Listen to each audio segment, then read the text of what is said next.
Hello, everybody. Big Chonis here. It is a Monday, January 18th, 2021. It's been a while since I've done a YouTube show, so I figure on this day where there's no stock market and I can kind of relax a little bit, I will do a video. Please hit that like and thumbs up button and subscribe. Remember, always you can follow me on Twitter. I am at Big Chonis. I want to talk a little bit about Twitter before we get going here. I've been on Twitter for a couple years now, and I've met some really interesting people. I've had some really interesting interactions, and I use it every day in terms of compiling the data that I use to make my trades and such.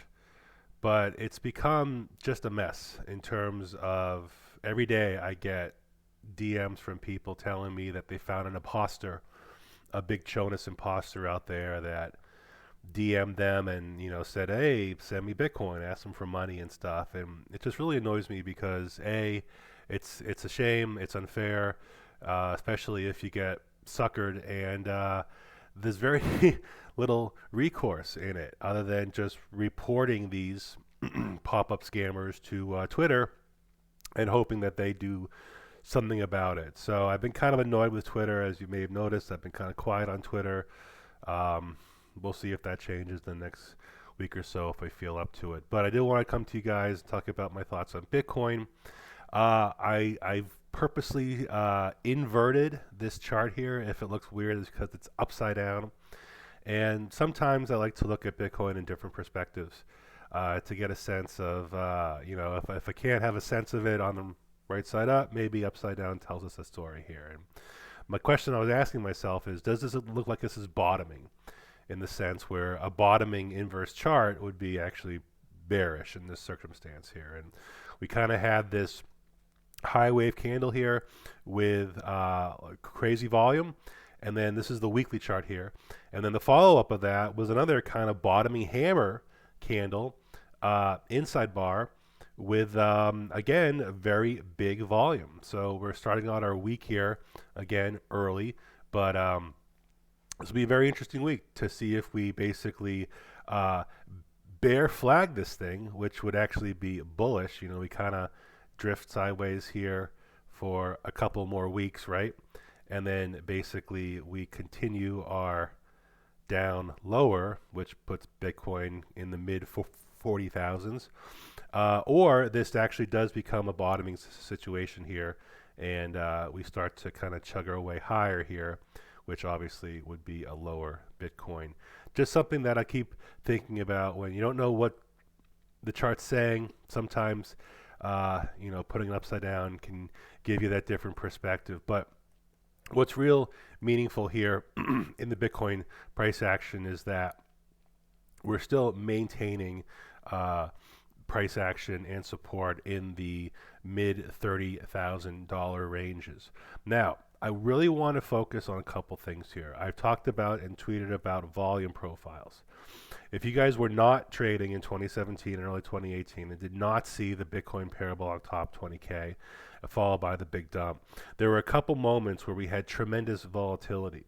One that comes to mind is on February 6th here, where we had this big wash from 10K, 11K, all the way down to 6K. It was the first real big dump that we had seen. I remember GDAX at the time totally crashed. Everyone was pissed off because I couldn't sell or I couldn't buy, and we had 100% move there off that there. But what was interesting was our volume bar there. Once again, we have a volume bar over here in November, which was our big dump here from our descending triangle breakdown, right? And that volume bar basically showed the capitulation candle here, and then the volume slowed, meaning the selling slowed, okay? Now we fast forward over here to our 2019 parabolic top, and once again, the high volume bar on the weekly scale did mark the top of this move here. We fast forward to our COVID dump of March 2020, and you see how epic our volume bar was. and the capitulation candle that it basically created, and then the follow-up on that, which was significant buying pressure, and kind of gave you a sense that, whoa, that volume follow-up the week after with a very nice green candle here, we got something going on here. And ever since then, we haven't seen any real volume, spot volume, close to that until the past 2 weeks. And look at the past 2 weeks here. We are once again putting in the volume profile, right, that touches some of these major significant moves in Bitcoin price action. You know, bullish top off, which was a bearish, okay. Our bearish dump, which was bullish, we had a nice bounce there. Our bearish dump here, which did mark the end or the beginning of the bottoming. Our bearish top off here. Our bullish, well, bearish to bullish bottoming of the COVID dump. And now, once again, we have established a volume profile, okay, that is reminiscent of these major key points that have marked tops, major dump corrections, or bottoms in this market. And we cannot ignore that. The volume profile does reach what we have seen in terms of reversals of trends. Now, the topping of our 2017 market, that took, oops, actually I shouldn't do that. We can just look at it. 1, 2, so basically it was 3 weeks. It took 3 weeks to confirm that this was probably a top. It took 3 weeks here, actually. There was our top. There was our support. We tried to get back up again. We got as high as around 13K. That was our top. 3 weeks, arguably, 4, 5, 6, 7 weeks is another one there, was very close to retesting this area here before it eventually broke down. So 3 weeks here, up to 6 or 7 weeks here. Okay, my point is that this could take some time here to really confirm if this was a major topping pattern of Bitcoin price action. Now, from a TA standpoint, the only real meaningful area now is 20K. Okay, we're blue sky breakout. We're way above it, okay, by $16,000.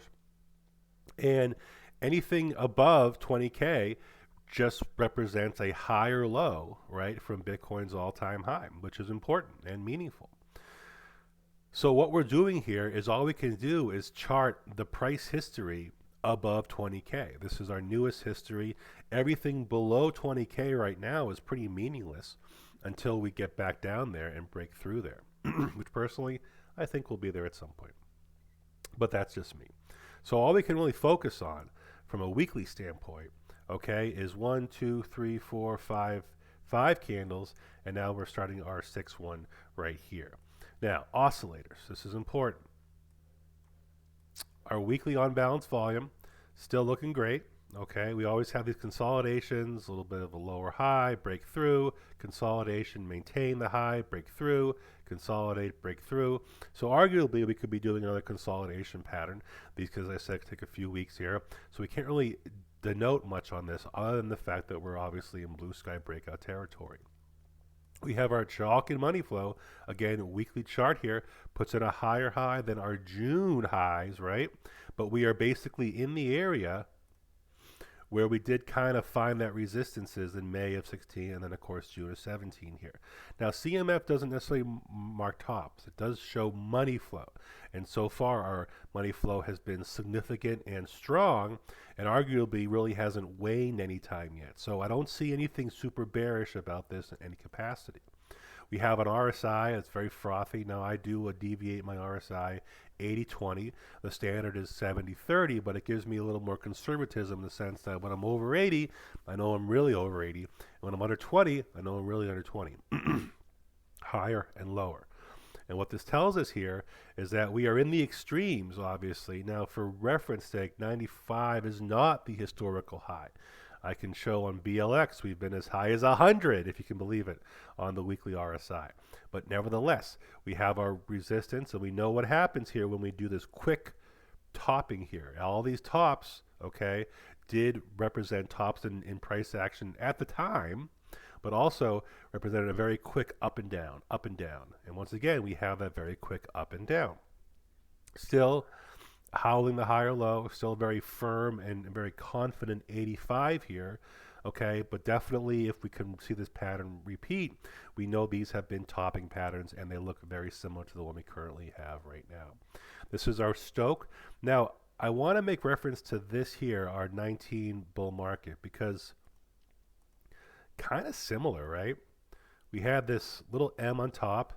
There was we were flattened here. We were about to fall. Nope, come back up one more. We're topped here, about to fall. Nope, come back one more. Then we break down, right? And then we kind of curl around and we put in a lower high here. And we can see that that was that was here. That was the lower high also in our price action when we tried to kind of reacquire those highs above 13K. So very similar here, which means we could do a little loop-de-loop, okay? Still try and get back to, you know, 40K, 41K, you know, above that. Keep the lower high and continue to trickle on down here. I think what will be notable is if we start to lose something around this area here, which was a stop and reverse around 67 to 70. But as you can see, we have running room to get down there. So, you know, bearishly resetting here, but we have precedent for this to curl over around this area and try again for another up and up. And lastly, our MACD on our weekly, just a tremendous move here, you know, completely eclipsing our 2017 move that seemed pretty epic at the time. This, of course, just blows it out of the water. Remember, every time these top off in this way, the big bear market does ensue, you know. Now, the cross was, actually, this cross wasn't that far along. This was almost a month after we topped. We had our bear cross here from our tops. This was about a month as well. So it only takes about a month for this thing to really bear cross and to show that this is over yet. So we still have potentially a couple more weeks for to see how this plays out here. But what tells me is that we are so far extended above here on our blue faster indicator here than our orange one. And as you can see, as we start this new week here, we're putting in a lower histogram, a lower low. And this could be the first time we're putting in that lower low since back in December, almost a month and a half ago. Obviously, that was just a little stall here, and we kept on moving forward here. But this is very interesting here. We've never seen this spread and this high, and we know historically it takes about a month for this thing to really start to roll over quickly. And we have a few weeks left till that really actually does happen. Equity markets are closed today. Bitcoin has been, I mean, I could argue it's been following the equity markets in the sense that equity markets more or less have been in a bull market for 10 years. Bitcoin has been in a bull market for 10 years. Okay, there's been correlation in that sense. But we haven't seen any kind of a wash or a flush out, bearishly speaking, of the equity markets. And if that were to happen, I think that would be a very interesting moment that would say, okay, is Bitcoin going to divert from that and basically hold up strong, even bullishly, or will it trend the same if the S&P begins its bearish reset over the next coming weeks there? Again, I'm still on the weekly chart here. Okay, we can see our weekly Bollingers. You know, look here, go back to linear. Now, a couple things of note here. Bollinger Bands. When we topped off here and we start to see our lower BB rising, right? That is very interesting. Right now, we have our shark's teeth, our shark's mouth, you know, way open. And we have our lower Bollinger Band finally beginning to kind of curve up here. Okay, very similar to what happened in 2017. We also can see a couple weeks, eventually we started to close inside the upper Bollingers. This could be the first week where we actually close inside the upper Bollinger after closing outside or right on it pretty much since October. I mean, this thing has been just chugging either on it or outside of it ever since then. This could be the first week where we actually change that trend, and that would be notable because we have historical precedents about that. We break back into it, we back test it up here, we got rejected, so maybe we break back in, starts to roll over, we back test one more time, kind of fake out, punish the late shorters, and then down we go. Very interesting possibility. Bitcoin did not find a notable bounce here until it touched the middle Bollinger, using it as support for a couple weeks until it actually became resistance. Right now, our middle Bollinger is at $20,000, which is definitely kind of interesting. Now, I'm not saying we're going to 20K in a week or anything, but keep that in mind when we have a major oscillator, part level that lines up with our previous all-time highs, and obviously. Ideally, from a pure TA standpoint, it would be something of a dream, if you will, to basically say, all right, we kind of wiggle on down, come back down, we bounce hard off 20K because we've back tested an area of major resistance, becomes major support, and then we confirm it with this back test, and then, as I said, onward and onward we go. That would be a very bullish move, even though we would basically have retraced over 50%, right? Bitcoin, obviously, we know has many retracements in bull markets, 25%, 35%, 40%. So far, we've had our 28%er. Okay, that's good. 40% would put us around 25 grand. And 50% would put us right at around 20 grand. Okay. EMA 12, EMA 26, again, the weekly chart. Haven't touched them in weeks, okay? The parallels are very similar here. There's our spread, our parabolic spread. I could even show you a little differently here, okay? Just remove the price action, just look at the lines here, and we can see the rollover, the first real big rollover of our blue line here was significant. The first big rollover of our blue line. We've barely begun to roll over, just barely begin to ebb. I wouldn't even call it a rollover. We're still going straight up, but we're slowly ebbing our vertical descent, slowly. So super early in this phase here, cannot confirm anything like this or this, but keep an eye on it because we can get a violent turn down. And historically speaking, when the blue line on our parabolic move on the weekly does turn over, that can be a very ominous sign. But still, hard to argue that we're seeing anything close to that just yet. All of our notable MAs, okay, just way below. And it just shows how huge this move was. Similar to here. All three were in line. Boom, we pushed right above it there. But now the MA 50 is at 13 grand. Wow. When our extreme here, we were almost 382% above the MA 50. Now we are 174%. At our highs, we were almost 216%. So it even kind of shows that we were even more parabolic in 2017 than we currently are. Let's say we have running room, potentially, or let's say we basically are kind of put in smaller parabolas as time goes on. Potentially. We don't know yet. Weekly Ichimoku cloud. Again, not much to talk about. We've been in this very bullish stance ever since we broke through cloud resistance right here. That was such a good sign there. Once you break through that after getting the initial rejection, just boom, straight up. Tekken-sen supports 25K, Kaijin-sen support 23K. Okay, there's nothing really to say here. We're still, like all other oscillators, way above it. Our TD sequential, okay, now we are on an 8 here on the weekly, but I remember on the monthly, right, did an 891, 891. It was the exact same topping pattern as we had, in 2017 and 18, and the candle looks damn similar, right, on the monthly chart. Big upper wick, right? So we're seeing The similarities again to the 17 market, not necessarily the 19 market, but the 17 market. 9-1, 9-1. And a 2 would be 1, 2, 3, would basically be putting us, closing somewhere around.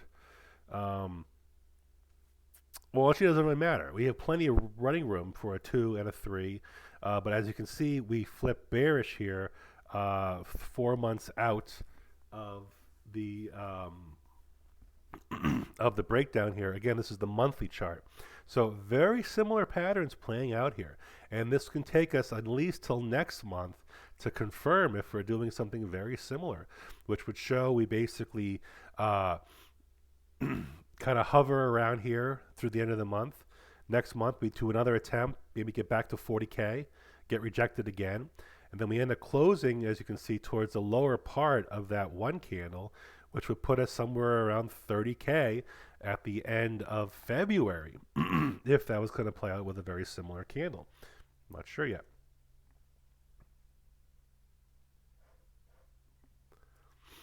And trading view is frozen. There we go. Okay. So let's go back to our weekly chart here. Talked about a bunch of our indicators and oscillators. I did want to mention our curve here. This is our logarithmic regression curve. We can see the top of our upper channel did mark our 2017 top. The middle of our middle channel did mark our 2019 top. And right now we have basically almost touched the upper part of our middle channel here, potentially signaling our 2021 top. Now, a continuation to where we topped out here at the top of our upper channel regression would put Bitcoin around $100,000.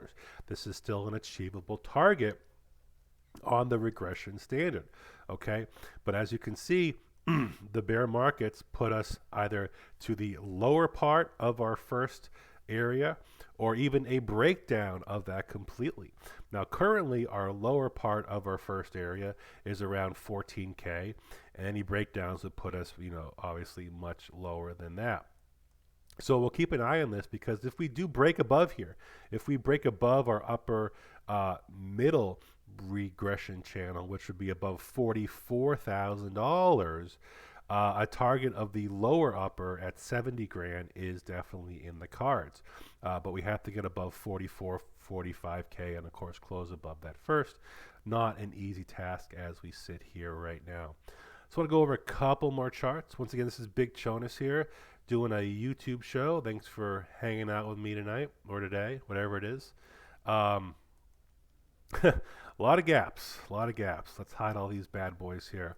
Just from a weekly perspective, our biggest gap here from a weekly perspective, right, is we got one down here at 9,700. We get one down here at 24,000. Okay, I'm a big fan of the 4 hour in terms of the gaps here. Looks clean. So we have a first gap here down at 23,000, a gap here at 18,000. This gap here was filled. And then we have our gaps at 96, and there are a couple that are even below that. Hard to argue, but we're going to see where this week's new candle opens, if we get another gap in the futures, or if we're able to open somewhere in this $36,000, $37,000 area, then I would not expect to see a new gap on the CME. All gaps have been filled prior to the ones that are currently open. So all the gaps that were open in this 2017, 2018 move, 2019 move, these have all been filled, except the little guy down here at $3,200. I shouldn't say they all been filled. There's a little guy down there, $3,200, $3,500. There he is. Okay, he's still open. But other than that guy and a couple more here and there, gaps get filled, and the gap is filled. It takes time. We have historic precedent that some gaps take 1.5 years to fill. Okay, there's no time limit on how long it takes for gaps to fill.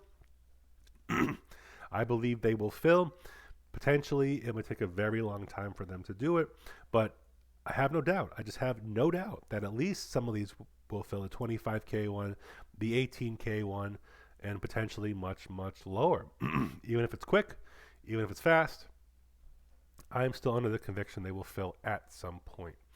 The only alt chart I really need to look at here is just Bitcoin dominance, right? We've seen Bitcoin is doing its ranging thing again. Because of that, we are in this consolidation area here where Bitcoin dominance is back down to around 66, 67. You can see that we're still kind of in this ascending triangle. It's a little chunky now, right? We can even do that. Makes it look a little better. How about that, right? So we're still in this ascending triangle. Now, Bitcoin dominance rising means it can mean a couple things. Bitcoin dominance can go up and the whole market can crash, just Bitcoin is crashing less. Bitcoin dominance can go up when Bitcoin is going up and alts are either dumping or more or less kind of holding around. Okay, Bitcoin dominance can drop when Bitcoin holds tight and alts pump. Bitcoin dominance can drop when everything goes up, but more money is flowing into altcoins. You don't really see that too much. But for now, this ascending triangle of Bitcoin dominance is still kind of in play, you know? And this could bring Bitcoin dominance. If we push Bitcoin dominance above 75, you know, that would be brutal for altcoins, you know? But again, that could mean many things. A pumping Bitcoin dominance could be very bearish for the market, or it could be very bullish for just Bitcoin as a whole. We just don't know yet. And that's what we're going to keep an eye on, is that overall pattern there. We come to this new week here with equity markets basically at all-time highs, give or take a few points. Okay, we are at the extremes on some of these here. We're seeing divergences on some, and we are starting a new administration, which always can definitely add some volatility to the market. We want to see the correlation between equity markets and Bitcoin continue. Equity markets are bullish. We want to see that continue with Bitcoin price action. We want to see how Bitcoin responds to a bearish, few days, even a few weeks in the Bitcoin price action, and see how that basically responds. Are we flagging here? Are we doing some sort of a pennant here? Normally, pennants mean continuation of the trend. So in theory, the continuation of the trend, this would be a bullish pennant here, where we basically have the continuation of the current trend, which is bullish, as you can see there. But this could take some more time here. Just because we're consolidating, getting tighter, we can still go tighter and range sideways for longer. Meaningful, areas of resistance and support that I'm going to keep an eye on basically are the rejection of 39K, okay? And I want to see the support so far of 33-ish or so hold. This is our kind of daily equilibrium here, where we can still chug between both of these here and still maintain the overall equilibrium that's held Bitcoin, in pat all of last week there.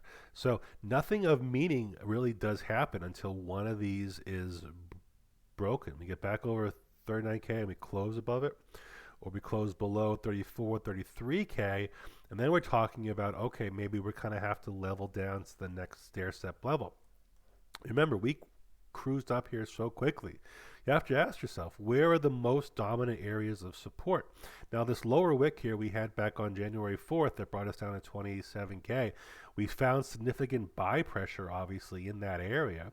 Okay, so you could argue that there's definitely a strong buying liquidity between, 27, 28K. And that could be an area where we'd want to find support if that did fall down to that area, once again. But as I said, until we break one of these two lines here, we're just still kind of ranging in equilibrium until proven otherwise. And this is important. The last little thing I want to show, VPVR, okay, where's all the volume? Where's all the volume in Bitcoin with all the money flow? Okay, it's way down here. If you look up here, we get very little happening here, okay? Very little going on, and we have gaps. We have gaps 25K, we have gaps at 21K, where Bitcoin just shot up. It really isn't until about 20K where you start to see a little bit more notable VPVR support. Okay, the POC, okay, the point of confluence from a much larger time frame, as you can see, is well below $1,000. But let's just focus on the March dump, okay, right there to right now. And what we see is our POC. Let's call it 10 grand. Okay, most of our money was around 10 grand. Okay, we had another big inflection point around 18.5, and then kind of staggered our ways up here, and the next one here at 34K, which is kind of right where we are right now, and that is denoted by the consolidation in this area here. So I'm focused on the gaps. We break 26, we can go to 24 pretty quick. We break 22, we can go to 19 pretty quick. Okay, and until we can build up more of this historic areas of support here, that would make me feel a little more comfortable with these areas maintaining their support, from the overall long run. I still have half the month left. Okay, so not really much to discuss on that that phase. So as we go into this week, things I'll be watching. Are we going to break the equilibrium? Does the volume profile that we talked about earlier in the show represent the major topping that we had seen when we do get these volume bars up to these levels here? It's very important. If I put the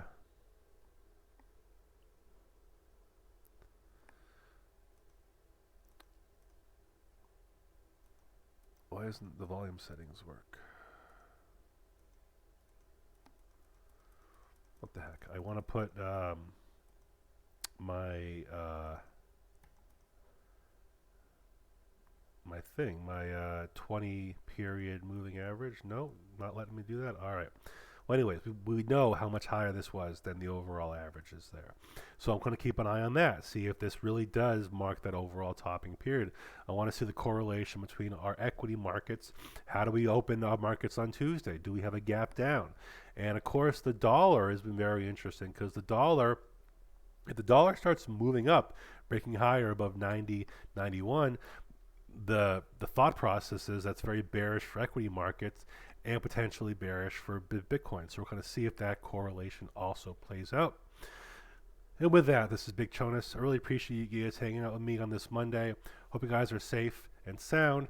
Please hit that thumbs up button if you enjoy my content. I will do my best to get more of these YouTube shows out in the coming days and weeks. You probably won't see me too much on Twitter again here and there until I get a little more into it and kind of get over the fact that all these scammers and imposters there is really just a shame. And be safe. There's only one Big Chonis. Make sure you're talking to the only one, which is me, and not some stupid imposter. Until next time, Big Chonis, stay safe. Love you guys. Talk soon.